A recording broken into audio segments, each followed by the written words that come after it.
Ninth maths वाले बच्चों chapter polynomials exercise 2.5 NCERT पर आ गए। Lecture number 7। पहला 6 लेक्चर नहीं देखा तो ये मत पढ़ो, पहले 6 लेक्चर पढ़ो। खासकर लेक्चर 5 नहीं पढ़ा तो ये लेक्चर 7 समझ में नहीं आएगा, क्योंकि लेक्चर 5 में 10 फैक्टराइजेशन के एल्जेब्रिक आइडेंटिटीज आपको सिखाए गए हैं, जिसकी मदद से 2.5 एक्सरसाइज के क्वेश्चन हमें बनाने हैं। बहुत लंबा एक्सरसाइज है, तो एक वीडियो में शायद हो सकता है कि सारे क्वेश्चन ना हो पाए, तो मेक श्योर चैनल को सब्सक्राइब करके रखो, पढ़ते रहो, रेगुलर पढ़ो। एक दिन छोड़ के एक दिन पढ़ के कोई फायदा नहीं होगा।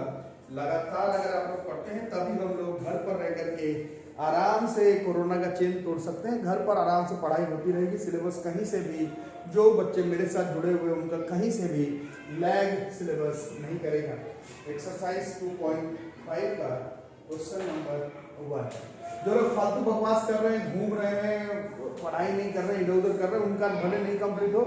बाकी जो लोग रेगुलर जुड़े हुए हैं, हमारा सिलेबस आराम से घर पर बैठे खत्म हो जाएगा। इसीलिए दोस्त अगर कोई है जो नहीं पढ़ पा रहे हैं, उनके साथ चैनल को शेयर करके चलो। यूज सुइटेबल आइडेंटिटीज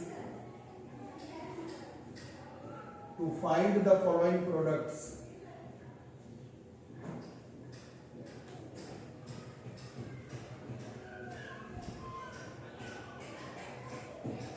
कुछ आइडेंटिटीज लगा करके सॉल्व करना, ऐसे नहीं कि बस कुछ भी सॉल्व कर दिए। जैसे पहला सवाल है x + 4 × x + 10, x + 4 × x + 10, है ना। ये आइडेंटिटी कुछ बच्चे बता रहे थे कि आपने जो 10 आइडेंटिटी लिखवाया है उसमें इस आइडेंटिटी को नहीं लिखवाया, तो अभी लिख देते हैं x + a x + b। ये कोई आइडेंटिटी हम लोग मानते नहीं है, इसको तो मल्टीप्लाई ही करना है। x को x² से x² + xb plus XA plus AB, मतलब x² plus x A plus B plus AB। यही x plus A x plus B का आइडेंटिटी है। तो इसमें x + 4 x + 10 को सॉल्व करना है, तो we can write it as identity direct use करने के लिए बोला गया है। तो ये आइडेंटिटी लिख लेना। बाकी आंसर हो गया x² plus x A plus B। इसका A है 4, B है 10, this is 14x plus a into b, तो 4 into 10, so this is like x² plus 14x plus 14। कुछ लोग पूछ रहे थे, मतलब पूछेंगे कि इस क्वेश्चन को जब स्कूल एग्जाम में बनाएंगे तो कौन सा आइडेंटिटी लगाया है वो भी लिखना पड़ेगा क्या। तो यहाँ पर लिखा हुआ है यूज सुइटेबल आइडेंटिटी। इसका मतलब है कि आपको साइड में स्कूल एग्जाम में ये बताना पड़ेगा कि कौन सा आइडेंटिटी लगा करके आपने इस क्वेश्चन को भाई सॉल्व कर दिया है। दूसरा वाला भी लगता है इसी पर है, दिस इज x + 8 x - 10। इसी आइडेंटिटी पर है x² plus x A plus b। a 8 है और b जो है वो -10 है, देख रहे हो, b जो है वो -10 है, plus ab 8 × -10, so this is x² - 2x - 80, x² - 2x - 80, ठीक है। तो फर्स्ट क्वेश्चन में लगता है इसी आइडेंटिटी पर कुछ बेस्ड है, तो इसमें कुछ और क्वेश्चन भी है, तो देखते हैं। इसमें एक और है 3x + 4 3x - 5। सारा करना पड़ेगा क्या सॉल्व में यार, सारा मैं करूंगा तो सिलेबस ही खत्म नहीं होगा। 3x + 4 3x - 5 इसी आइडेंटिटी पर है x², तो x तो 3x है, तो 3x² प्लस x तो इसमें 3x है, a प्लस b, a तो 4 है और b तो -5 है, प्लस ab तो 4 × -5 है, ठीक है। So this 3x² is 9x² minus 3x minus 20। वैसे मैं सारा नहीं बनाने वाला, कुछ जो है वो आप लोग बनाएंगे, ठीक है। तो क्वेश्चन नंबर 2 पर आ जाते हैं।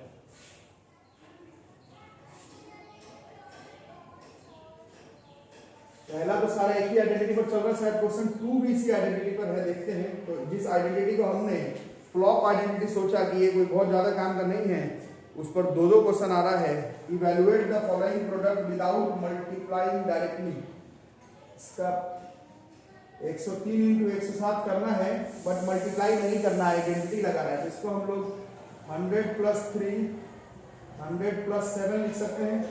और अभी एक आइडेंटिटी आपने लिखा x + a x + b। इसका डायरेक्ट आंसर हमने देखा is like x² plus xa plus b plus a into b so this is like X square, तो 100 का square plus 100 a plus B 3 plus 7 plus 8 into B 3 into 7, तो 100 का square is 10,000 और 10 into 100 this is 1000 plus 21, तो 11,021।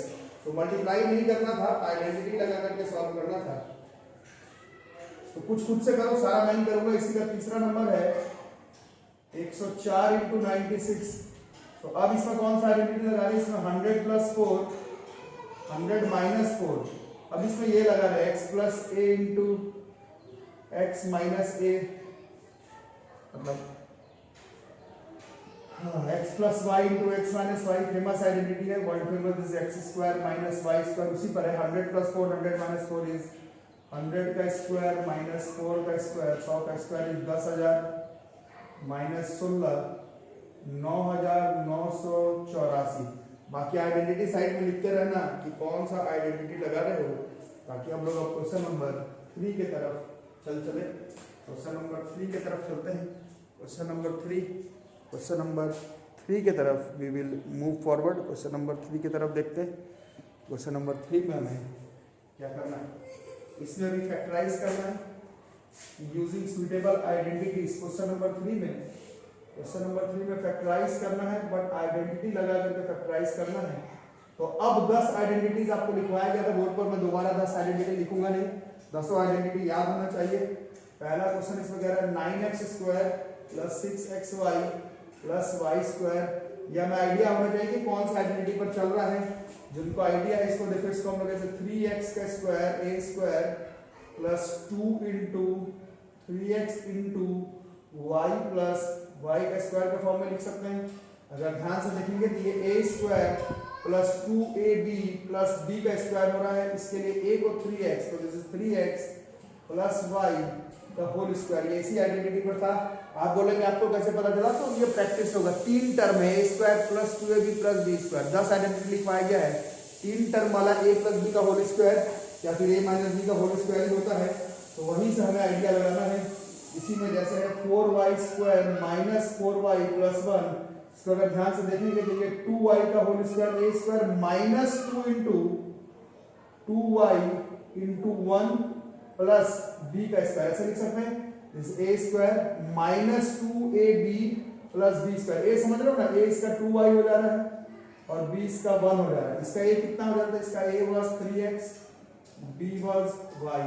तो this is again a square minus 2ab plus b square. ये a minus b का whole square का identity है।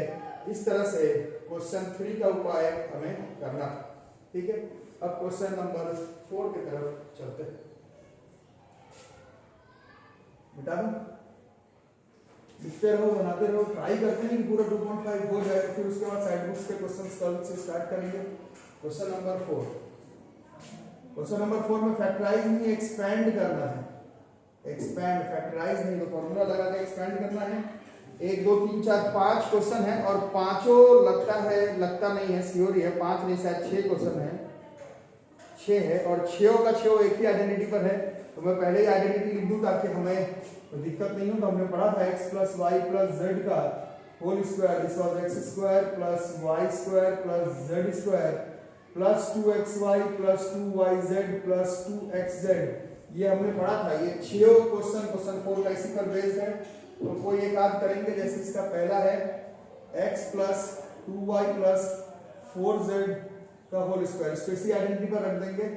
तो x का स्क्वायर तो x का स्क्वायर ही रह गया, y का स्क्वायर इसमें 2y का स्क्वायर हो गया, z का स्क्वायर इसमें 4z का स्क्वायर हो गया प्लस 2 इंटू x, तो इसमें x है, y देख लो 2y है, 2yz, 2 इंटू y के जगह पर यहाँ पर 2y है और z के जगह पर यहाँ पर देख रहे हैं 4z है प्लस 2xz। तो 2 है, x के जगह तो x और z के जगह पर हमें इस क्वेश्चन में 4z मालूम चला है।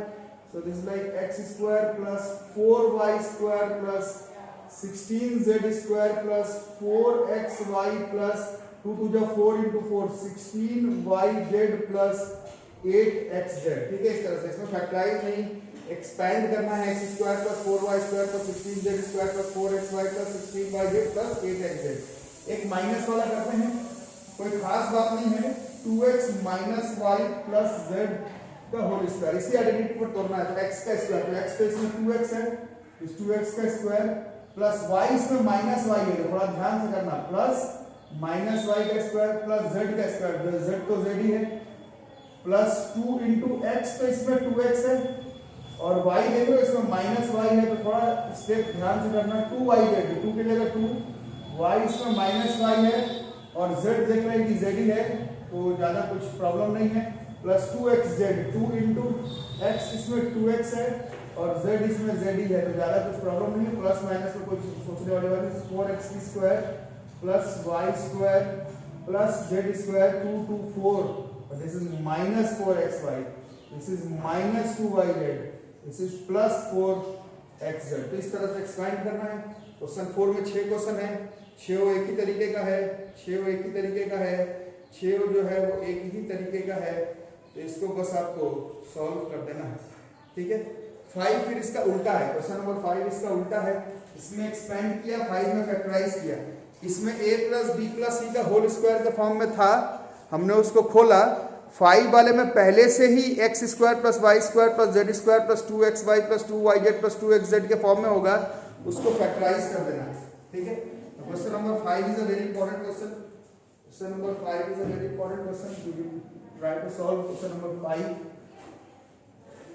इसी आइडेंटिटी पर है, क्वेश्चन नंबर 5 इसी आइडेंटिटी पर है, इसलिए फिर से इस आइडेंटिटी को लिख देंगे, x plus Y plus z की square, this is x square plus y square plus z square plus 2xy plus 2yz plus 2xz, इसी फॉर्म में है क्वेश्चन नंबर 5 और इसमें हमें फैक्टराइज करना है और ये इंपॉर्टेंट भी है। और मेरे बोलने से कोई एक क्वेश्चन इंपॉर्टेंट हो नहीं जाता है, सारा का सारा बराबर इंपॉर्टेंस रखता है, तो फैक्टराइज करते हैं। फैक्टराइज में पहला क्वेश्चन है 4x square plus 9y square plus 16z square plus 12xy minus 24yz और माइनस 16xz। पहला काम ये करना है, फैक्टराइज करना है, मतलब ये इस फॉर्म में है, इससे ये बनाना है, छोटा करना है। और एग्जाम में ऐसा नहीं कि रट के जाओगे, यहाँ पर देख के पता चल रहा है जिसमें 1 2 3 4 5 6 है, तो इसी वाले आइडेंटिटी पर बेस्ड है। अच्छा, हमारे आइडेंटिटी में सारा प्लस में होता है, यहाँ पर कुछ टर्म माइनस में है, तो हमें पहले से खोजना पड़ेगा कि कौन सा टर्म माइनस में है। ध्यान से देखना, ये trick, rule, regulation, formula, method, algorithm, technique जो बोलना चाहते हो बोल लो, 50 बार नहीं सिखाऊंगा, ये अभी सीखना पड़ेगा। ये टर्म प्लस में प्लस में प्लस में प्लस में, इसमें दिक्कत नहीं है। देखो माइनस में ये है और ये माइनस में ये है, देखो इन दोनों माइनस में कॉमन वाला टर्म कौन सा है, z वाला टर्म है इसमें भी और z वाला टर्म इसमें भी, और आंसर जहां जहां माइनस है वहां वहां z है, इसका मतलब z मतलब जो तीसरा वाला टर्म है इस आइडेंटिटी का जो तीसरा वाला टर्म है वो माइनस में है। कैसे पता चला, फिर से बोलो, ये प्लस में, ये प्लस में, ये प्लस में, ये प्लस में, ये माइनस में, ये माइनस में, यहां सब प्लस में है, तो माइनस वाला देख रहे हैं, तो माइनस इसके और इसमें है और दोनों में z वाला टर्म कॉमन है। देखो इसमें yx है बट z दोनों में है, इसका मतलब तीसरा वाला जो टर्म है वो निगेटिव में है, इसको याद रखना।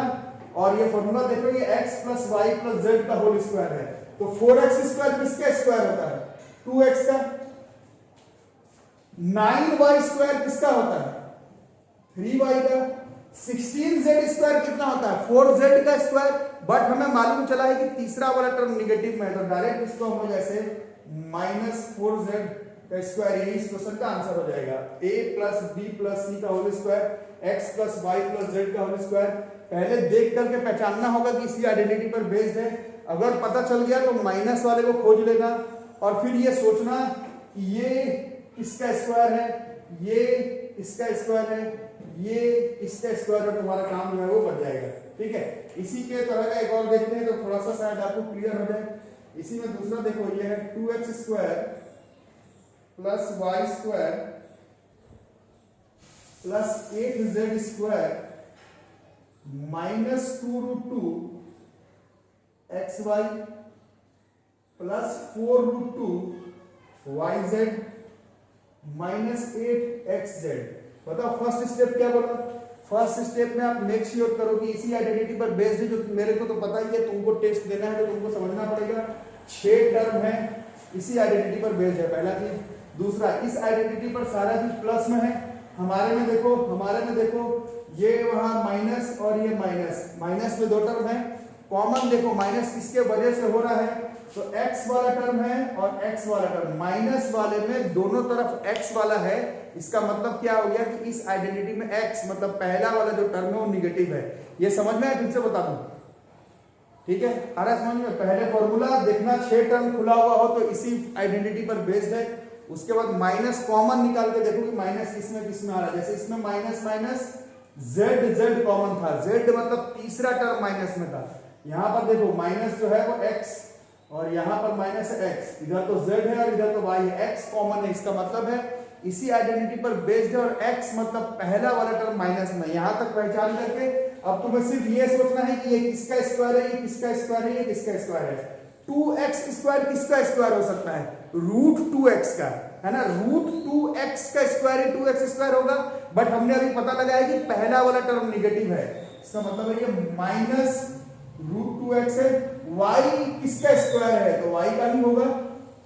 और 8z स्क्वायर किसका स्क्वायर है, तो 2 रूट 2 का है। ये सब आपको मालूम होना चाहिए। 2 रूट 2 का स्क्वायर करोगे तो कितना आएगा, 2 का स्क्वायर 4 इंटू 2 8। ये आपको मालूम होना चाहिए।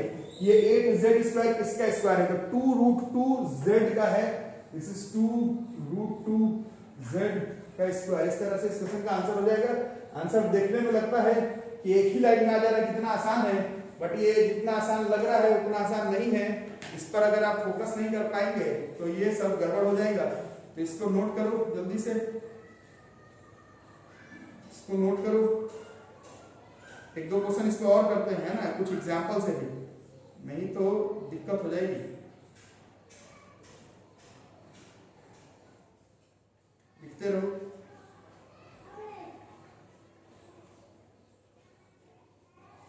एक एग्जांपल से इसमें लाते हैं।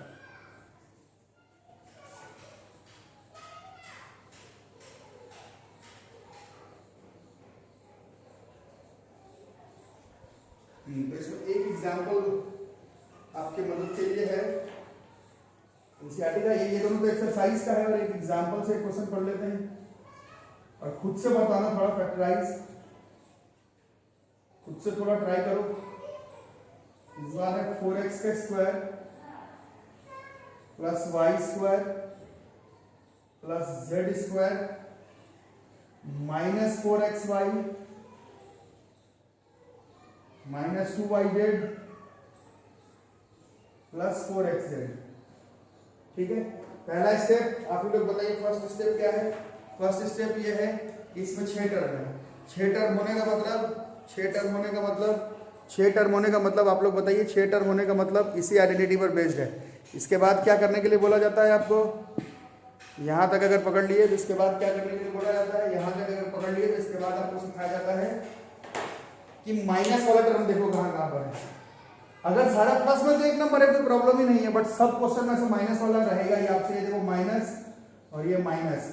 अब देखो माइनस किसके वजह से, देखो y है माइनस वाले में और y है माइनस वाले में। इसका मतलब पहले वाले क्वेश्चन में z में माइनस था, दूसरे वाले क्वेश्चन में देखो x पर माइनस था, क्योंकि दोनों में x कॉमन था जहां पर निगेटिव है।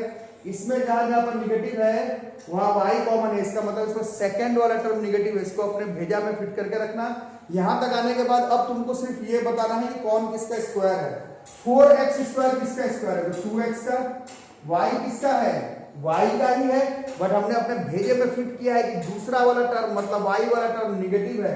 इसका मतलब ये 2x माइनस y। z किसका स्क्वायर है, तो z का ही स्क्वायर है। तो ये इसका क्वेश्चन का आंसर हो गया। 3 तरह का इस पर हमने क्वेश्चन देखा है। एक में z वाला टर्म में निगेटिव है, एक में x वाले में और एक में y वाले में। तो क्वेश्चन 4 और क्वेश्चन 5 को एकदम तरीके से सॉल्व करके रखना और इसको अच्छे से लिख करके रखना। और ये पार्ट 1 हो गया। पूरा पार्ट एक साथ नहीं करेंगे हम लोग, ओवरफ्लो हो जाएगा। पार्ट 2 एक्सरसाइज 2.5 का आएगा आपके अगले वीडियो में। तब तक आप लोग चैनल को सब्सक्राइब करके रखो, पीछे का नोट करके रखो। कुछ लोग अभी केमिस्ट्री का बनाना शुरू किए हैं नोट्स, बहुत ही गजब की बात है। केमिस्ट्री फिजिक्स पहले कंप्लीट करना था, मैथ्स का चैप्टर 1 पहले कंप्लीट करना था, उसके बाद चैप्टर 2 में करना था। और चैनल के साथ ठीक से जुड़े हुए रहो, घर पर रहो, सेफ रहो। कहीं अगल बगल बाहर भैया दीदी चुंजू पुंजू भैया ऊपर वाले घर की दीदी से पढ़ने का जरूरत नहीं है। सिलेबस रेगुलर आराम से आपका मेरा यूट्यूब पर बिल्कुल ऑनलाइन घर पर बैठे बैठे कवर हो जाएगा। जो मेरे से नहीं पढ़ रहे, मेरा नोट्स नहीं है, जब भी ऑफलाइन खुले मेरे पास पढ़ने के लिए मत आना। और इसी नंबर पर आप लोगों को जो भी डाउट हो, यही नंबर बार बार बता रहा हूँ 8083562235, इसी में होमवर्क, इसी में डाउट, इसी पर क्वेश्चन, इसी नंबर पर ऑनलाइन फी जिन्होंने पे कर दिया है अपना ऑनलाइन फी का फोटो खींच करके इसी नंबर पर भेजना है। सब का सब इसी पर होगा, घर पर रहेंगे। और मैंने पहले भी बोला था कि अगर आपको लगता है कि ऑनलाइन से नहीं हो पाएगा, घर के बगल में उंजू कुंजू दीदी छत पर बैठी हुई दीदी से मैथ्स फिजिक्स आप सीख लेंगे, केमिस्ट्री बायोलॉजी, तो अच्छा बात है, वहीं पढ़ लें। जो लोग मेरे से पढ़ रहे हैं आराम से करो, कल हम लोग इसका पार्ट 2 ले आएंगे और हमारा एटलीस्ट एनसीईआरटी लेवल पर ये चैप्टर खत्म हो जाएगा। घर पर रहो, सेफ रहो, कोरोना का चेन तोड़ो, घर पर रह करके ही टूटेगा। सिलेबस आराम से घर पर बैठ करके हमारा कवर हो जाएगा। मिलते हैं अगले क्लास में, तब तक के लिए थैंक यू।